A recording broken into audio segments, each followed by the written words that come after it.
So let's have a look now at editing our hatch objects on our drawing. There's our gradient fills there, 1 and 2.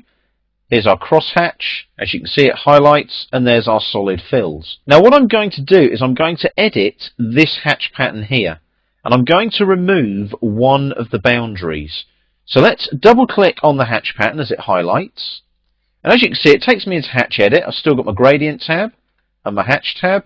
Albeit now I've got these ones here. Select boundary objects, recreate a boundary, or remove a boundary.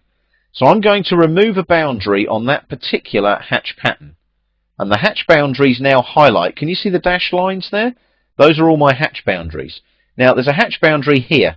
Can you see that one there? If I click on that circular hatch boundary, you'll see the green circle appear behind it. I've removed that one now. So what I'm going to do is right click and preview that. And you'll notice that that hatch boundary has disappeared, albeit that I've got a separate hatch here. So I'm just going to right click to accept that.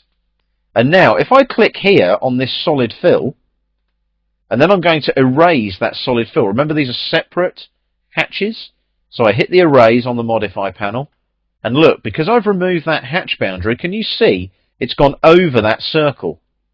So normally if I'd hatched that, it would have picked up this circle, and this circle as hatch boundaries and left them blank. If I remove this one here and erase it, notice it's empty because it's picked that circle up as a hatch boundary. So I've removed a hatch boundary there.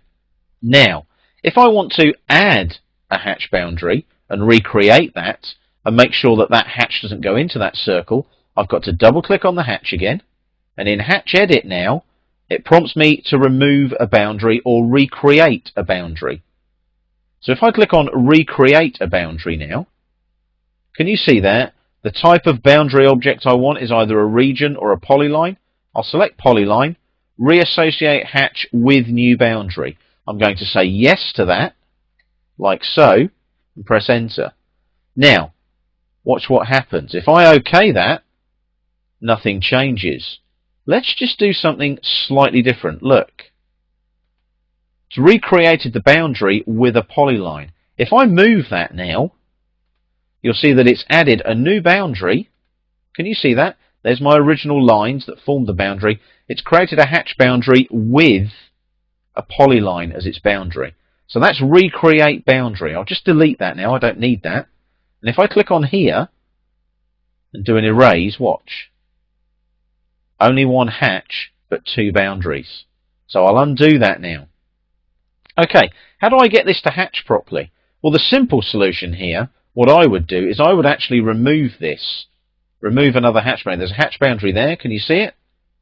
And there's a hatch boundary there as well. I can remove those at any time. What I'm going to do, I'm going to remove the boundary here and then recreate two new boundaries. Watch. So I double click on the hatch. I go to remove boundaries and I'm going to select this one here, like that. And then the good thing is on the right click in the remove boundaries, I can add two new boundaries.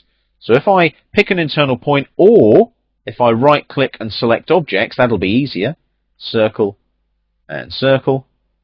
I've added those as boundaries, right click and preview. Look, it removes the hatch again. That had already been removed, so that didn't matter. But it's removed that hatch there and basically made that circle a hatch boundary again.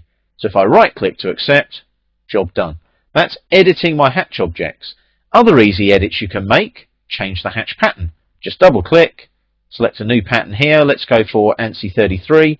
If I OK that, I can preview it. I know what it's going to look like though, so I'll OK it. There's the different hatch pattern.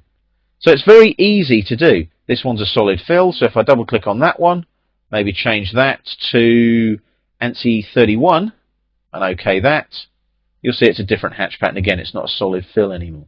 So editing your hatch objects, easy.